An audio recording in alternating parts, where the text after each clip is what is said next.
One night in Dubai শিরোনামের এই গানটি অবশ্যই শুনেছেন সবাই। চাকচক্যের আভিজাত্যের দুবাই, যেখানে গেলে মানুষের জীবন রাতারাতি পরিবর্তন হয়ে যায়। দুবাইয়ের নাইট লাইফে কিসের অভাব নেই? বিলাসবহুল গাড়ি, মার্সিডিজ, বিএমডব্লিউ, রোলস রয়েস কিংবা ফেরারি অথবা ল্যাম্বরগিনি। সেই সাথে আছে 5 তারকা হোটেল, 7 তারকা হোটেল, বুর্জ খলিফার মতো দর্শনীয় স্থান। সবাই যেন একটা স্বপ্ন বা ভ্রমের মতো লাগবে সবার কাছে। রাত হলেই বড়লোকদের আমোদ ফুর্তির জায়গা এই দুবাই। আছে বিভিন্ন দর্শনীয় স্থানও যা ঘুরে দেখা হয়তো অনেকের স্বপ্ন। বাংলাদেশ দল অবস্থান করছে দুবাইতে, এরপর রওনা দিবে রাওয়ালপিন্ডির উদ্দেশ্যে। তবে এর আগের রাতে যেভাবে দুবাইতে ভারতের কাছে হেরেছে টাইগাররা, তাতে একটা কথা বলাই যায়, ওয়ান নাইট ইন দুবাইতে থেকেই দুবাইয়ের চাকচিক্যের মোহ পড়ে ভারতের বিপক্ষে খেয়ে হারিয়ে ফেলেছে টাইগাররা। আগের রাতে ভরপুর খানাপিনা, আনন্দ উল্লাস।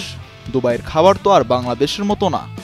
এক একটা খাবারের যা দাম, তা খেলে অবশ্যই কারোর ফিটনেসই ঠিক থাকার কথা নয়। বাংলাদেশের দ্বিতীয় ম্যাচ রাওয়ালপিন্ডিতে 24 ফেব্রুয়ারি কিউইদের বিপক্ষে।